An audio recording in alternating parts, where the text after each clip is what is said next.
Hey there, my name is Kimberly, and I never imagined I'd be sharing this story with the world, but here I am, sitting on my cluttered bed in my tiny apartment in Seattle, still surrounded by the remnants of my tumultuous past, the remnants of people I once called friends. It feels strange to relive it all, but I'll never forget the way betrayal swallowed me whole.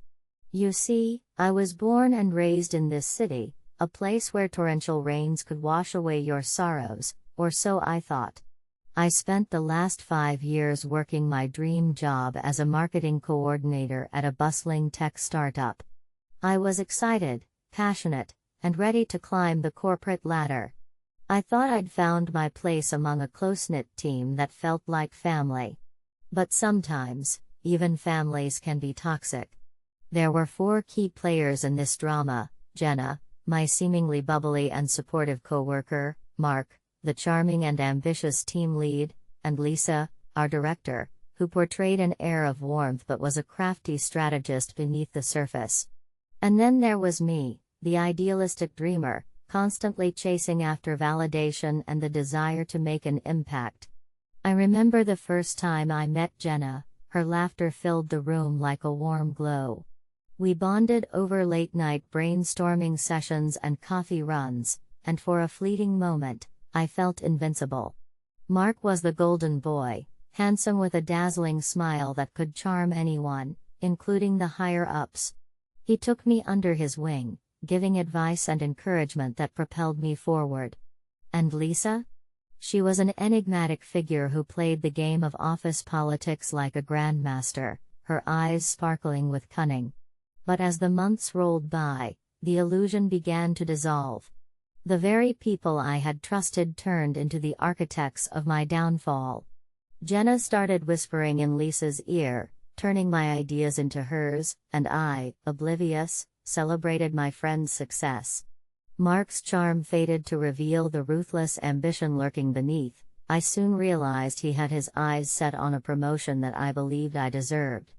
I was backstabbed while under the guise of friendship and support. It was a bitter pill to swallow. I felt like the main character in a tragedy, betrayed by those I had once shared laughter and dreams with. But inside that pit of despair, a fire ignited. I knew then that revenge would take on a form I never anticipated. In the silence of my pain, I found clarity. Often, you get your revenge just by doing nothing and letting them fail. And that's where my story truly begins. It all came to a head one rainy Wednesday afternoon, the kind of day that felt like the universe shared my despair. I was sitting in the break room, sipping lukewarm coffee while scrolling through my phone, when I stumbled upon the company-wide email announcing the new marketing initiative. The highlight. A project that was the result of my late-night brainstorming sessions, my ideas, my heart, presented by none other than Jenna, now the shining star of our team. I felt the world tilt on its axis. My stomach twisted, and I could barely breathe. All that hard work, all those hours spent refining strategies and crafting pitches, and there she was, reaping the accolades while I stood invisible in the shadows. I wanted to scream, to accuse her of theft, but the weight of disbelief lay heavy on my shoulders, paralyzing me. This was betrayal on a level I hadn't anticipated. How could you? I wanted to shout at Jenna, who now grinned across the room, basking in the praise of our colleagues. Instead, I forced a smile, feeling a sickening mix of anger and humiliation clawing at my insides. I should have known better than to trust someone who wore her sweetness like a shield. In that moment, I felt more than just anger. I felt a profound sense of loss. These weren't just coworkers, they were supposed to be my friends. I kept recalling our coffee breaks, the way we huddled together during stressful deadlines, and the late-night talks about our dreams and life outside the office. To see that camaraderie stripped away, replaced by deception, left me feeling hollow. The betrayal didn't just come from Jenna. Mark had been there too, smiling and nodding as Jenna's pitch unfurled, as if he hadn't been the one to encourage me to share my vision in the first place. I could almost hear the echoes of our previous conversations, his words now twisted and tainted. "You're going to be a star, Kimberly," he'd said.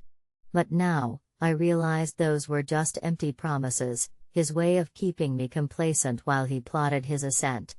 Then there was Lisa, the puppet master pulling the strings. As she beamed at Jenna, I could see the flicker of satisfaction in her eyes.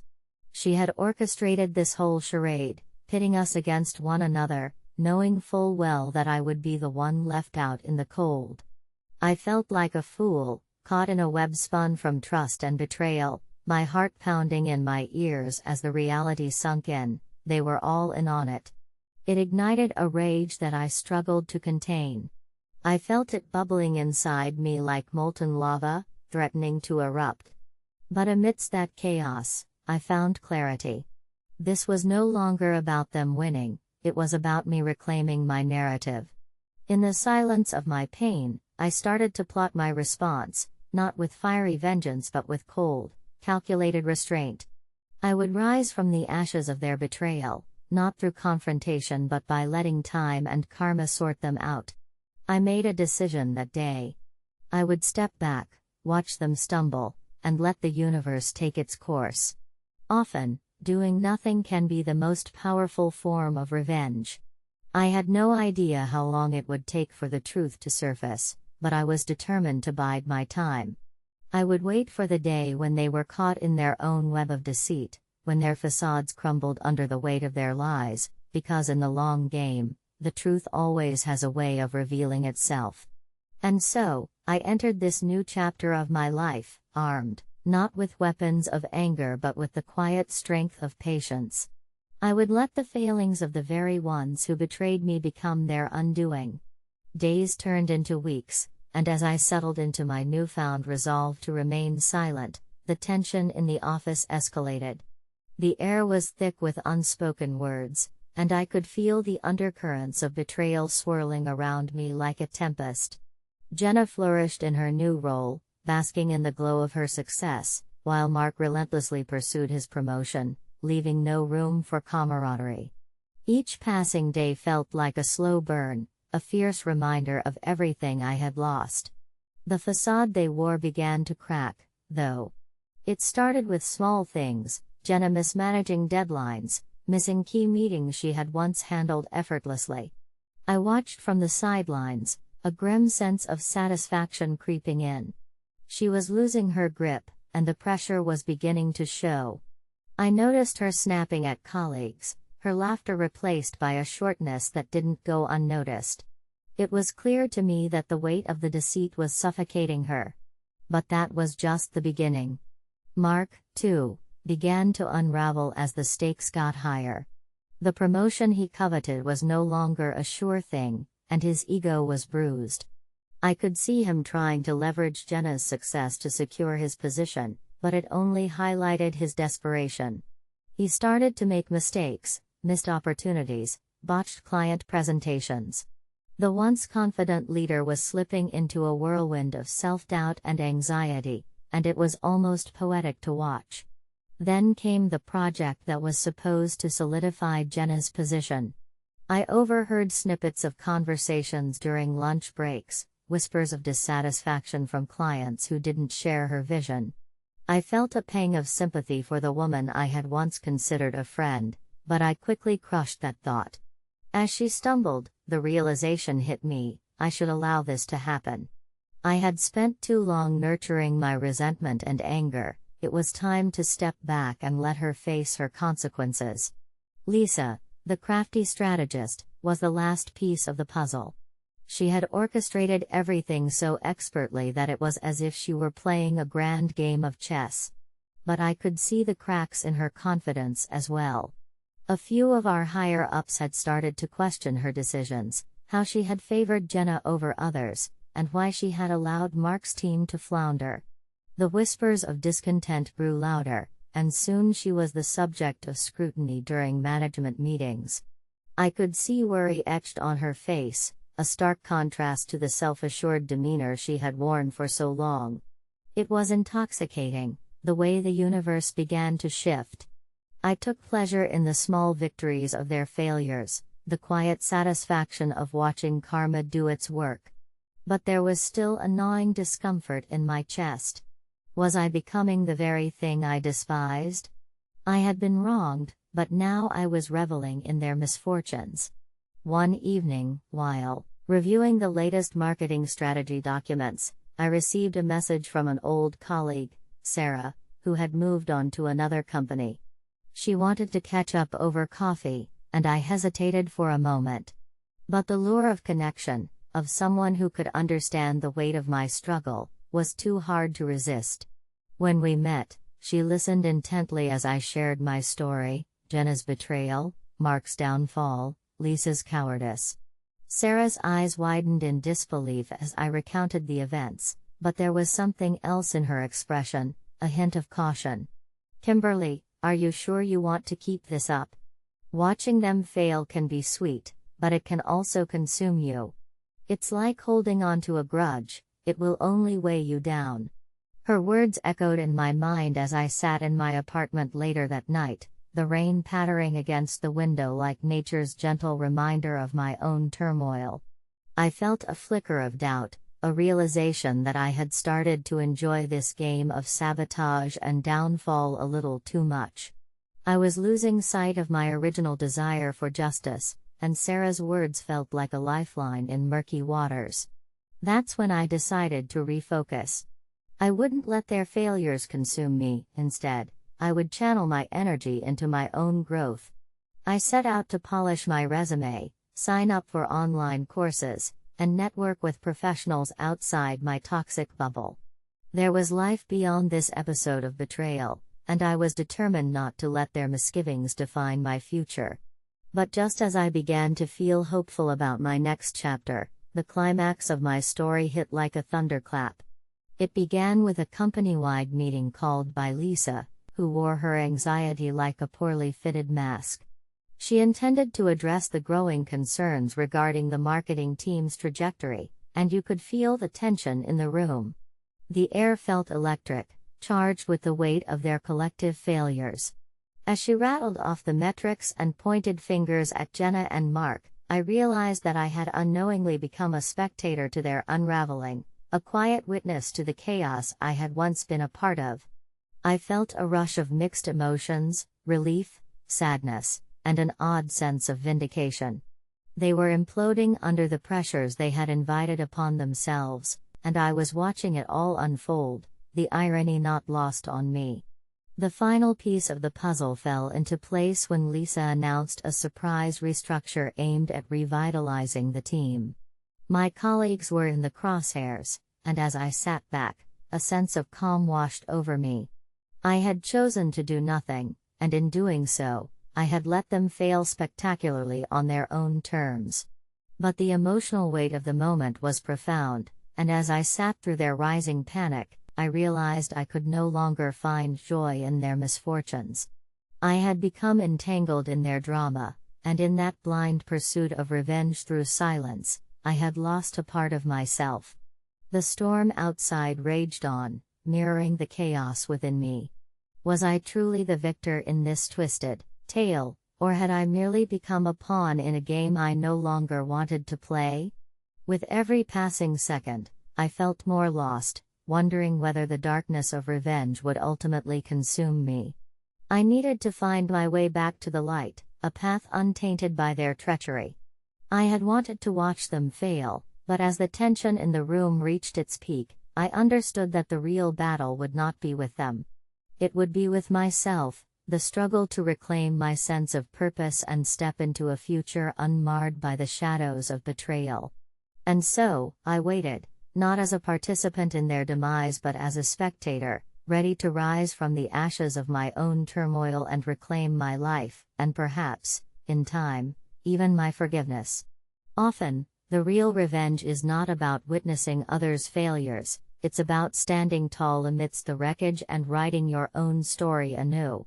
There, in the flickering fluorescent lights of the conference room, reality crashed down like a wave of cold water. The meeting was unraveling, and I could see panic seeping into the faces of my former friends. Lisa was scrambling to control the narrative, while Jenna sat fidgeting, her confident facade crumbling with each question posed by our superiors. Mark, once the golden boy, now looked pale and small, his eyes darting around the room like a cornered animal. It was then, amid the chaos, that I had my moment. As I sat at the edge of the room, a silent observer, I felt this surge of power wash over me, a quiet realization that I had longed for. They were the architects of their own demise. I had spent so much time crafting the fantasy of revenge in my mind that I had been blind to the truth. I didn't need to do anything. They were unraveling before my very eyes, and I had the privilege of witnessing it all unfold without lifting a finger. My heart raced as the reality settled in.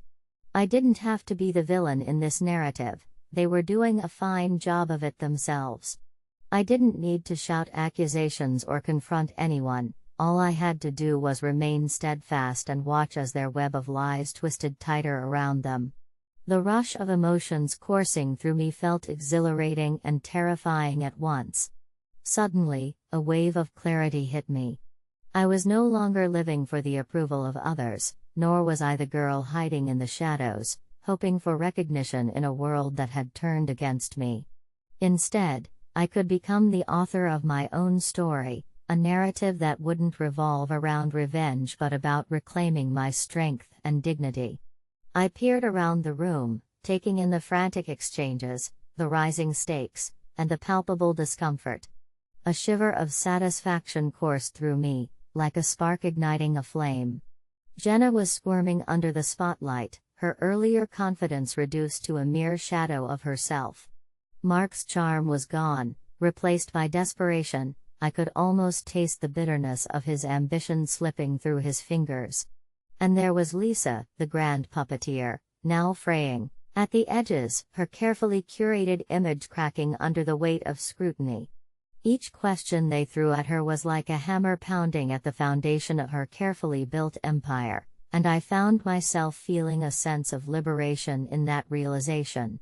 I was done being the victim. Instead, I would allow the universe to enact its own brand of justice. In that moment, the decision crystallized within me. I would not waste my energy in futile confrontations or petty sabotage. I made a promise to myself: I would harness this newfound strength and channel it into something meaningful. It was time to reclaim my narrative, not through revenge but through growth and resilience. As Lisa's voice trembled, struggling to regain control of the meeting, I felt an unexpected sense of peace wash over me. I would step back and let the story play out. I would focus on my own journey, nurture my dreams, and rise above the ashes of betrayal. The tension in the room continued to escalate, turning into a whirlwind of chaos. Jenna's voice cracked under pressure, Mark's bravado faltered, and Lisa's attempts to shield them were met with skepticism. I watched with a detached calmness, feeling lighter with each passing moment. All those months of pain, of betrayal, of hurt, they didn't have to define me. The fire ignited within me wasn't a desire for revenge, it was a blazing determination to forge my own path. I realized that the silence I had embraced was more powerful than any confrontation. It was a space for my own healing to take root. As the meeting drew to a close, I knew I held the cards of my future in my hands. I wouldn't be shaped by their failures, nor would I let the bitterness linger.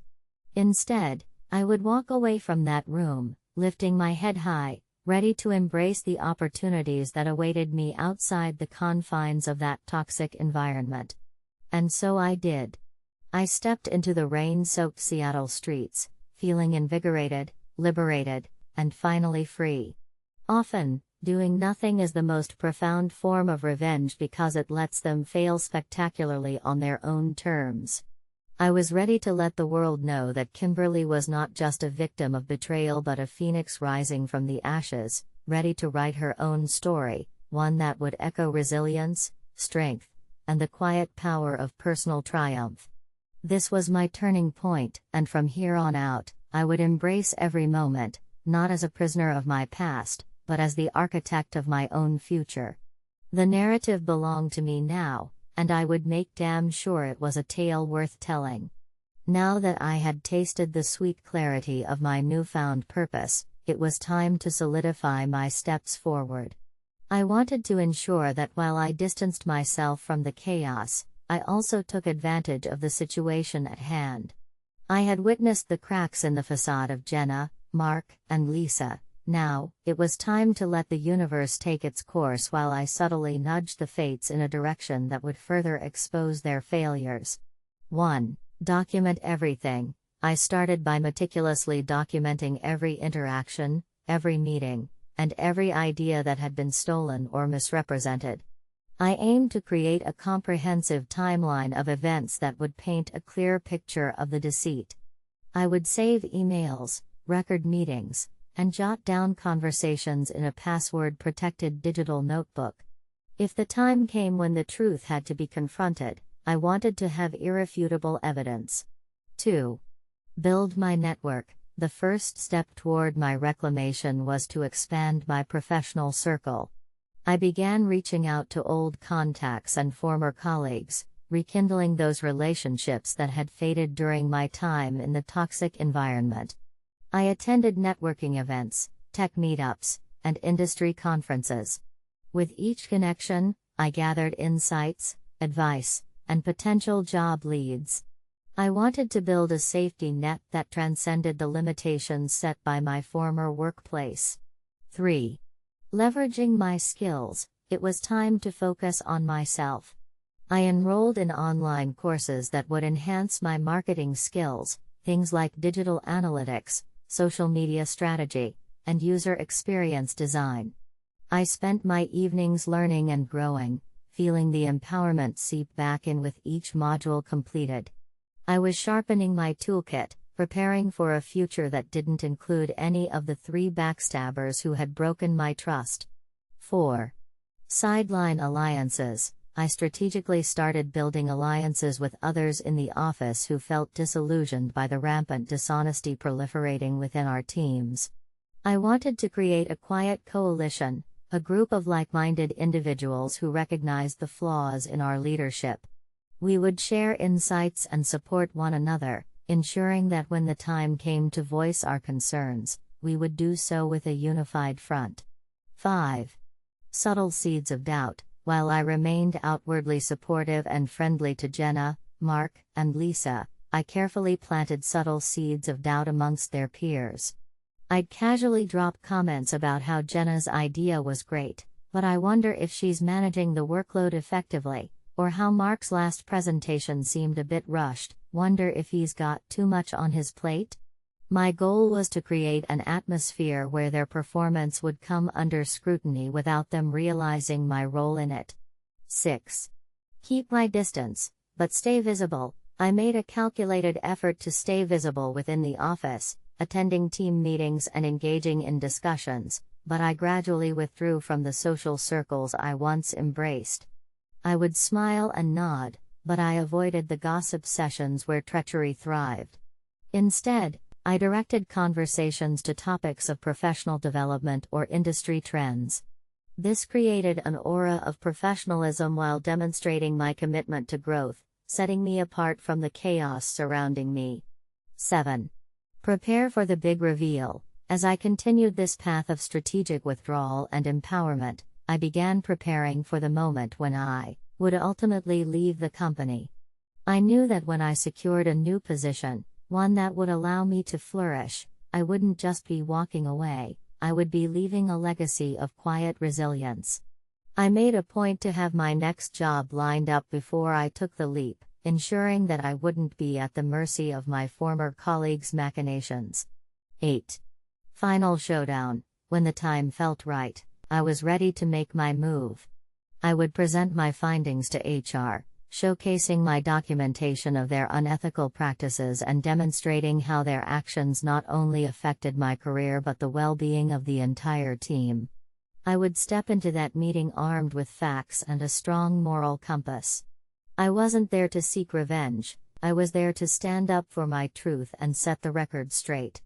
Ultimately, the plan was never about retaliation, it was about reclaiming my power, my narrative, and my life. I wanted them to witness their own downfalls, not through hostility but through my unwavering commitment to my own success. I found solace in the knowledge that the real revenge was not in seeing them fail but in rising above the betrayals to create a life filled with purpose and fulfillment. I would emerge from this situation stronger, wiser, and with a story that was truly mine. And so, as I lay out this plan before you, I am reminded of the most important lesson of all: sometimes, doing nothing is the most powerful form of revenge. It allows you to reclaim your agency, focus on your own journey, and let karma unfold in a way that only time can dictate. I was ready to embrace my future, leaving behind the toxic remnants of my past. After all, the best revenge is living well, and that's exactly what I intended to do. The day of reckoning arrived, and it felt electric. The air in the office crackled with tension, a silent storm brewing beneath the surface as whispers of discontent circulated among my colleagues.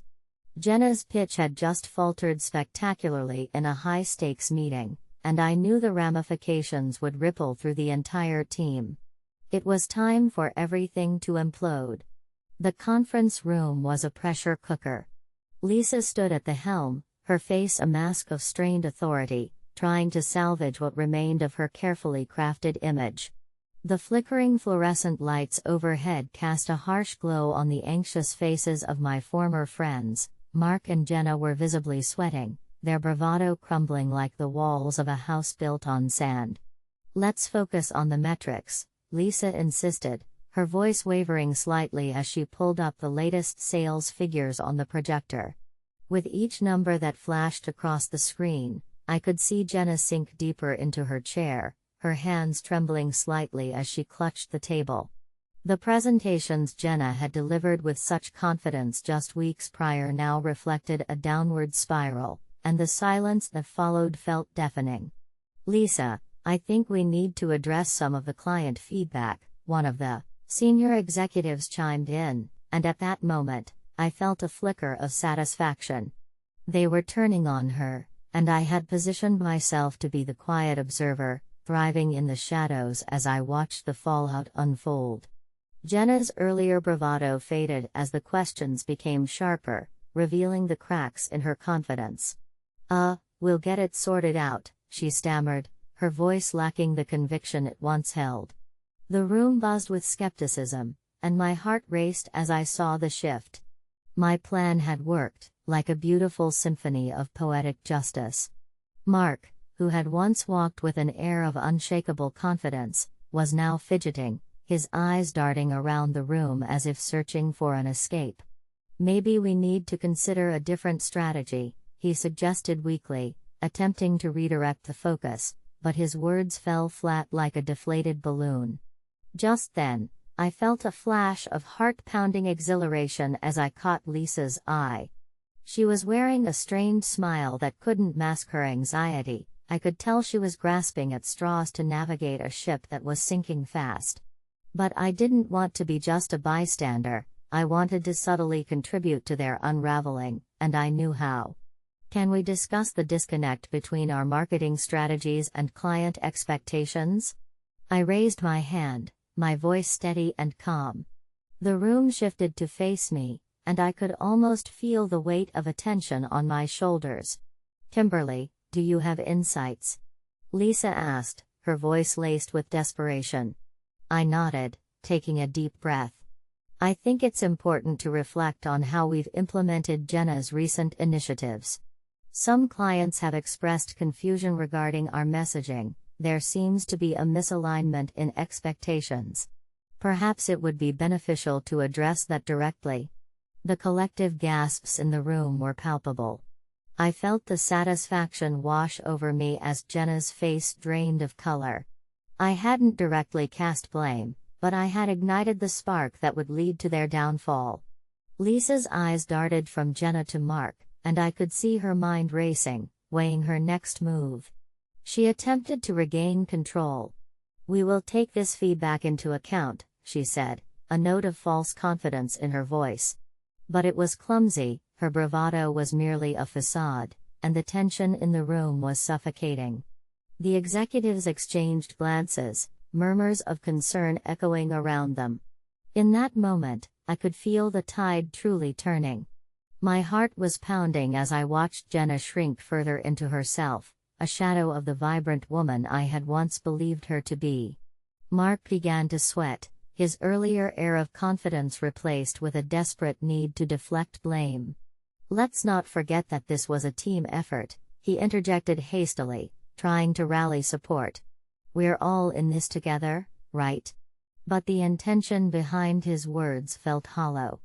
The room had shifted from being a space of camaraderie to one of suspicion and blame. The executive who had initially raised concerns leaned forward. "It's crucial we ensure our strategies align with client expectations, and we can't afford to fail again. If there's an issue, we need a solution, not excuses." The final nail in the coffin struck when Jenna, in a moment of vulnerability, spoke up. "I'm sorry," I thought, but her voice cracked, and the vulnerability in her eyes was unmistakable. The room fell silent as she choked on her words, the truth of her failures weighing heavy in the air. The realization hit me like a tidal wave. This was my moment, the culmination of all my silent suffering and restraint. I could feel the rush of power within me. This was not just their downfall, this was my resurrection. I had fought my own battle, not with vengeance but with resilience, and now I was witnessing the poetic justice of it all. Jenna's tears betrayed her confidence, and as the weight of the moment pressed down on her, I couldn't help but feel a sense of liberation. I was free from the emotional shackles they had bound me with. I could finally see the silver lining, my truth was emerging, and I was reclaiming my narrative. "Perhaps it would be best to reassess the leadership within the marketing team," I added, my voice steady. The words flowed like a river, cutting through the tension. Lisa's expression shifted again, dread creeping into her eyes as the realization of her authority slipped through her fingers. The room erupted into murmurs, and I felt a weight lift. The tide had turned, and I was not just a witness, I was an active participant in my own liberation. As the meeting drew to a close, I felt an unexpected pang of empathy for the broken people I once had called friends. They were crumbling under the weight of their own deceit: Jenna, the opportunist; Mark, the charlatan; Lisa, the manipulative mastermind. Watching their downfall was bittersweet, a reminder that betrayal often comes full circle. Walking out of that conference room, I felt lighter. The rain outside mirrored the cleansing of my spirit, washing away the remnants of hurt and anger. Often, doing nothing can be a powerful act of revenge, and on this day, I had emerged victorious, not by retaliating, but by rising from the ashes of betrayal. As I stepped into the rain-soaked streets of Seattle, a renewed sense of purpose washed over me. The universe had a way of righting wrongs, and for the first time in a long time, I was ready to embrace the journey ahead, unburdened and free. The story was mine to tell now, and I was determined to write it in the ink of resilience, strength, and hope. This was my moment of triumph, my final step away from the shadows into the light, and it felt like the beginning of a new chapter, one where I would no longer be defined by their betrayals but instead by my courage to rise above it all. The days that followed the chaotic meeting were a whirlwind of emotions. I watched as the company dynamics shifted rapidly. News of Jenna's faltered pitch and Mark's defensive posturing spread like wildfire, and the atmosphere inside the office thickened with unease. It felt surreal, like I was witnessing the collapse of a once powerful empire built on deceit and betrayal. Jenna, who had once filled the break room with laughter, was now reduced to a mere shadow. Colleagues who had once praised her success began to question her capabilities, and I could see the toll it was taking on her. She would sit alone during lunch, her eyes vacant, while colleagues whispered behind her back. The tables had turned, and the very people who had once celebrated her ideas were now scrutinizing her every move. My heart ached at the sight, but I quickly reminded myself that she had played a role in my own downfall. As for Mark, the golden boy's charm had dulled considerably. I could see him struggling to maintain his facade of confidence as he attempted to gloss over the feedback from higher-ups. Each time he walked by my desk, the bravado seemed to fade, replaced by a palpable sense of desperation. It was almost painful to watch, but I couldn't deny the satisfaction that bubbled beneath the surface. He had believed himself untouchable, but the reality was something much more sobering. Then, there was Lisa. She had been the mastermind behind the chaos, the one who had orchestrated the betrayals with deft precision. Watching her at work became a fascinating study. Her usual composed demeanor cracked under the pressure of internal scrutiny as she faced questions about her leadership style. The once smug confidence had morphed into a desperate need for validation, a facade as thin as glass. I marveled at how the tides had shifted so dramatically, and in those moments, I knew I had made the right choice in silently allowing events to unfold. But as I witnessed their downfalls, a strange sensation coursed through me. It was not the satisfaction I had anticipated. Instead, it was a wave of emptiness. I had spent so much time focusing on their failures that I had neglected to nurture my own growth. The irony was palpable. I had become so absorbed in their unraveling that I had momentarily forgotten about my own aspirations. Over the next few weeks, I dedicated myself to rebuilding my life, not just professionally but personally as well. I sought out opportunities that had once felt too lofty, reaching out to connections I had almost lost along the way. I attended networking events, and I signed up for workshops to expand my skill set. Each step forward felt like reclaiming a piece of myself, a piece that had been lost in the chaos of betrayal. I began to feel a renewed sense of purpose. The darkness I had once allowed to consume me slowly faded as I embraced the light that came with individual achievement. I was finding joy in my growth, not in the failures of others, but in the realization that my worth was built on my own merits. The final straw came when I was presented with a job offer from a competitor, a marketing firm that boasted an innovative approach and a collaborative culture. It felt surreal to receive that call, and as I accepted the offer, I felt a sense of liberation wash over me. I was breaking free from the chains that had held me captive in a toxic environment, and it felt exhilarating. Before leaving, I decided to confront the shadows of my past one last time. I reached out to Jenna, Mark, and Lisa, offering them a chance to discuss the events that had transpired. The conversations were awkward and tinged with discomfort, but I wanted to convey that while I had chosen to step away, it didn't mean I wished them harm. I expressed the hope that they could learn from this experience and perhaps grow as individuals. Jenna teared up during our conversation. She apologized for her actions, admitting she had let ambition cloud her judgment. Mark was defensive, but I could see the flicker of vulnerability beneath the bravado. Lisa, on the other hand, seemed defensive at first but eventually admitted to feeling overwhelmed by expectations. It was a bittersweet moment, a chance to offer forgiveness, but also a reminder of the scars that betrayal had left behind. As I walked out of that conference room for the last time, I felt a profound sense of closure. I had confronted the past and made space for my future. The betrayal I had endured had shaped me, but it didn't define me.